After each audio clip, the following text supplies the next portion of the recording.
Hello, I'm JForceG, and welcome to my new tutorial series. This one will be focusing on logic bricks and logic nodes and how they could be used together. But for this specific tutorial, I want to talk about how we can improve the performance of our logic nodes. Because as you may have found out, logic nodes actually take a lot of performance away from your game. It slows it down quite a bit. But luckily for you, I've found some ways we can get around this using both logic nodes and logic bricks. If you're not too familiar with UPBGE, let's get started by going to our render properties and change the debug property, enable this and enable frame rate. Now when we press P, we can see on the top left our logic, and underneath the profile, it's the third one from the top. Alright, so tip number 1. Frame skip your code. So for an example, we have our rotating player. He's programmed just to rotate, and on the top left, where our logic is shown, we can see that it's taking up like at least 1% of the overall performance. So basically, when using logic nodes, it's good to ask yourself, is it necessary for this to always run? Because this here is the logic node that's being run, and this always actuator is what is basically launching it, basically initializing it. So if we want to bring down the percentage of logic that's being used, we can make sure level is enabled, or not level, true, pulse true level, and bring up the skip. There we go. See, it's at 0.9 or 0.9 milliseconds, which is like nothing, which is great. The caveat to this is if you overdo it, then any of the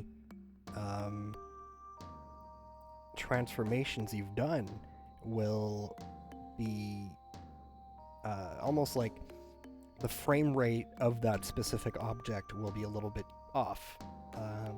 So for an example, I brought it up to 5, and we go closer and we can see, look at that. It looks like Windows 95 up in here. Windows 95's a screensaver. But if we only bring it up like once, I find it's not so bad. But a rule of thumb is, I would recommend doing most of your animations or movement logic, if not all of it, inside logic bricks. Or, just write Python script if you're a smart boy, unlike me, or girl, or, non-binary, whatever. Okay, so now we're gonna get rid of this. We're gonna not get rid of it, but bring down the skip again. And then move on to the next tip. Tip number 2, pulsify parts of your code. So we press play here, and we got derpy do. And we can see again, because we got rid of the frame skip, he's taking up 1% of our precious performance. Well, lucky for us, I have the pulsify node, which you can find under time. Pulsify. And we can plug it into anything, really. It almost, in a way, overrides the on update. And you could argue that it's actually a very similar tactic to the last one. But the big difference is, this is frames here. And the other one is time. Another big difference is that it controls the flow of the code from within. So let's say you have a lot, like just a web of code, which I don't recommend, and that's what we're going to get into next. But for the purposes of this moment, you can pulsify certain parts that you don't want to run every frame. In a sense, it's a lot like this, but a little bit, you could be more specific as to what you want to run and when. Tip number 3. If you've been following my channel, you're probably going to hate me for this. But the third tip is only use logic nodes for things that you can't do with bricks. And you're probably thinking, but JForceG, you did a whole tutorial series on logic nodes for things that I could have done using bricks. And here's the thing, I made that tutorial series because I was still learning, but also I think it is important if you're new to game dev to learn a little bit about how game logic works. You know, like things like variables, vectors, little things like that. And I figured using UPBGE would be a good start for that. Regardless, there are still a lot of things you could do with logic nodes, so I don't want to discourage the use of them completely, which is what we're going into next. Tip number 4. Find ways to execute or toggle node trees only when necessary using the logic brick editor. So for an example here, I have my scene from my last tutorial, and we're going to go into logic view. And what we have here is a setup that only launches the logic node tree when I click.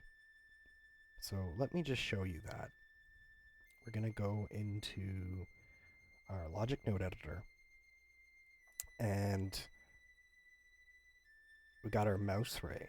And if that has a result, it applies impulse. So if our mouse ray is touching our enemy here, it gets shot forward. You could find more information on that from my last tutorial if you want. But the trick is, I set this up so it's not actually running on update. It's not actually running every frame. If we go back to our logic brick editor, and we find the logic node that's being executed, which is pushback here. Just gonna bring this up a bit. Instead of the always actuator, I used a mouse click actuator. It's just called a mouse actuator. Basically, when you click, this node tree gets executed. And we can see on the top left that because of that, it's not taking any performance away from the overall game. So watch, even when I click, there's like nothing, right? A little bit. It went up briefly, actually, sorry.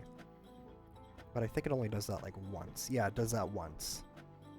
There we go. Like it does that on the initialization. For those who don't have the context of the last tutorial, the reason why we would do this, in this case, is because our enemy here gets pushed a certain way when we click him. Almost like we're shooting him and he's reacting to it. With logic bricks, you can't do that, right? you can only, as far as I know, you can only set a motion, a specific motion. We can test it out right here.